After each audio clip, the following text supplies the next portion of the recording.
Olá, seja muito bem-vindo ao meu canal. Para os amantes da leitura e para aqueles que amam escrever, hoje eu vou falar sobre um tema muito legal que é o conto.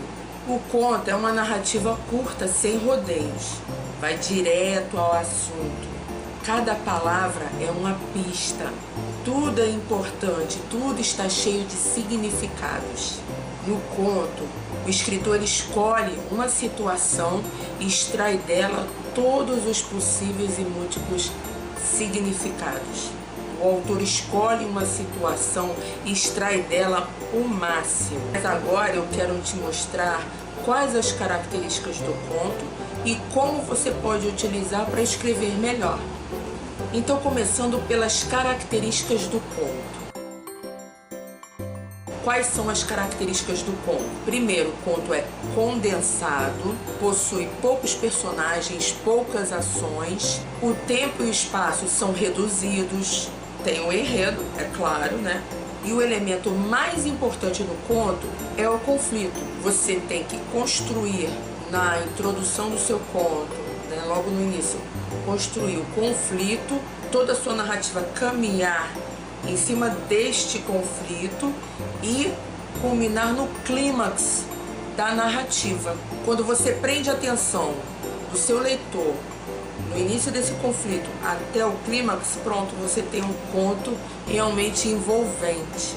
Também faltou falar que o narrador ele pode ser em primeira ou em terceira pessoa, narrador observador ou narrador personagem. A variedade da língua vai ser padrão e o tempo verbal vai estar predominantemente no passado. Agora, para te ensinar, na verdade não tem como ensinar, porque quando a pessoa é um escritor, é algo natural ter uma ideia, pensar no conflito, pensar em clímax da história e pensar na finalização da sua história. Isso é algo natural. Mas algo que você pode se preocupar para enriquecer o seu conto é você se preocupar com a seleção vocabular.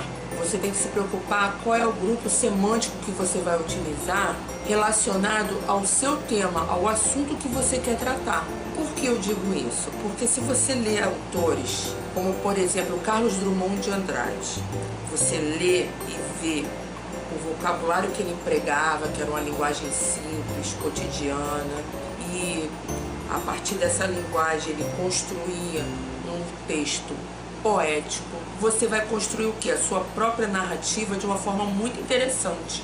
Então eu peguei como exemplo um conto de um dos maiores escritores da literatura brasileira.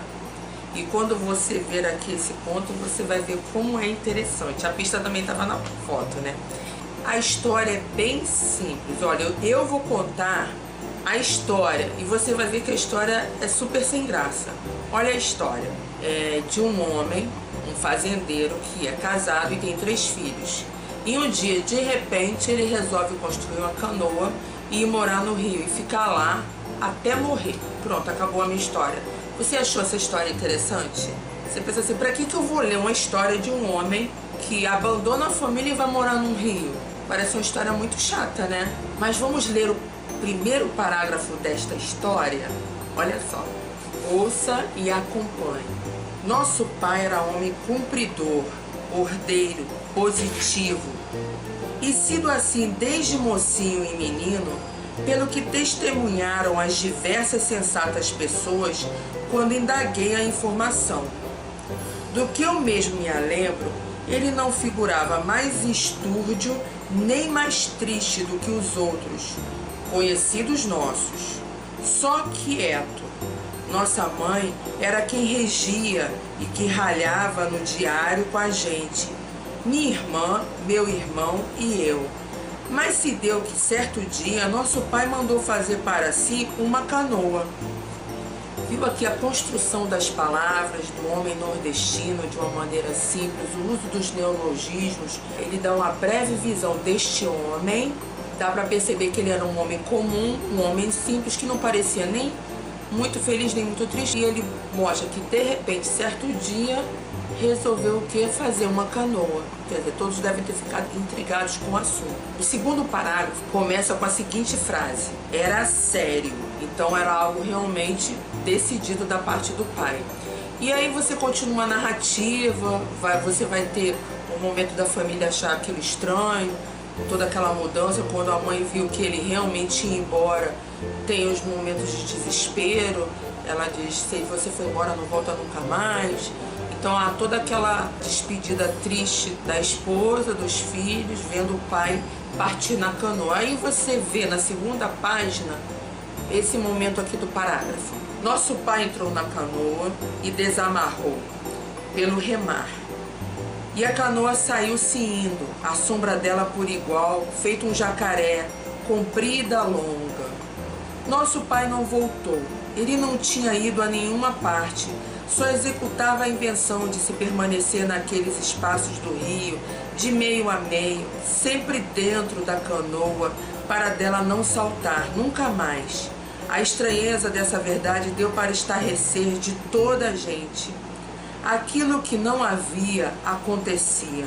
Os parentes, vizinhos e conhecidos nossos se reuniram, tomaram juntamente conselho. Nossa mãe vergonhosa se portou com muita cordura. E aí continua a narrativa. O que você observa? O uso das palavras na construção desta narrativa. É uma história muito simples, mas muito bem construída e envolvente.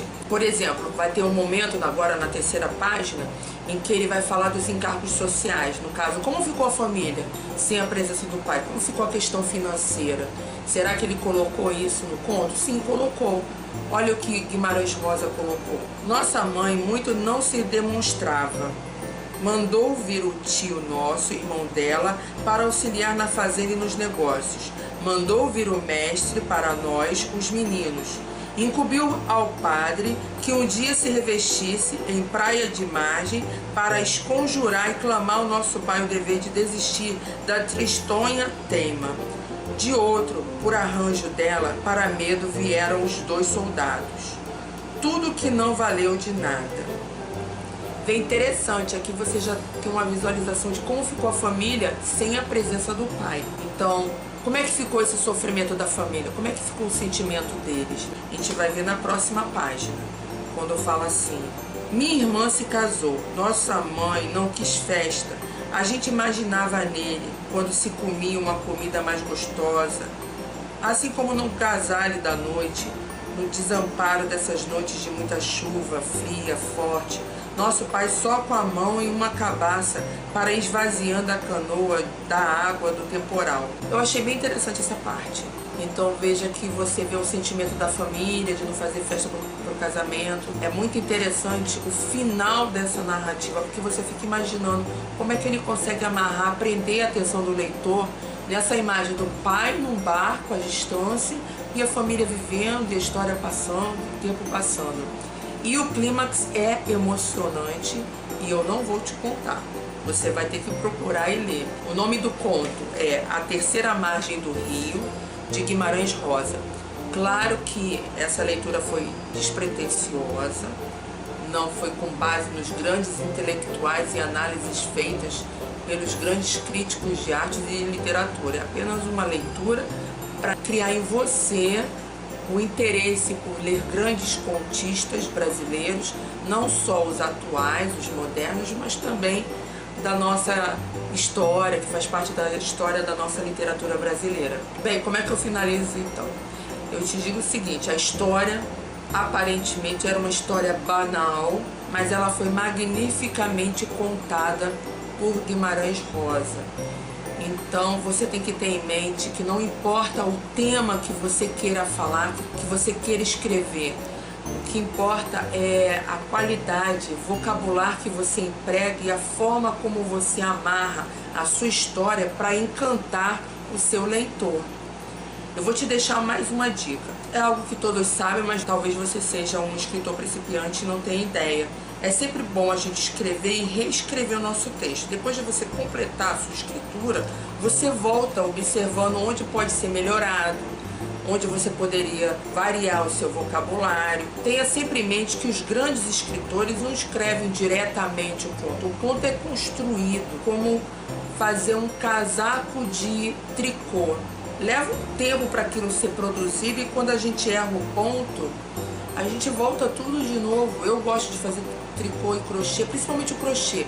Eu começo a fazer e quando eu chego no fim eu não gosto de como ficou moldado aquele efeito que eu queria causar através do crochê. Eu volto, desamarro tudo e faço tudo de novo recontando. Então a escritura é isso, é você ler e ver que faltou alguma coisa que pode ser melhorado. Mas é muito legal se você fizer esse trabalho de reescritura que você não faça imediatamente. Você tem que acabar de escrever o seu livro, o seu conto, guardar ele por 15 dias, para o seu cérebro esquecer como você escreveu, como você construiu. 15 dias é o mínimo. E aí você volta, quando você lê, parece até que você está lendo um conto de uma outra pessoa. Aí é o momento que você tem uma visão mais distanciada do seu texto, você pode fazer o aperfeiçoamento da sua escrita. Então lembre-se, a importância do vocabulário, do grupo semântico selecionado para escrever o seu texto e a importância da escritura e reescritura do seu conto, para que realmente ele fique aprimorado, ok? Espero que você tenha gostado. Se você gostou, compartilha com os amigos ou amigas que gostam de escrever também, para que peguem essa dica e aprimorem também o seu texto. Se você gostou, deixa o seu like. Obrigada por ter assistido o vídeo até aqui. Um beijo e até a próxima aula.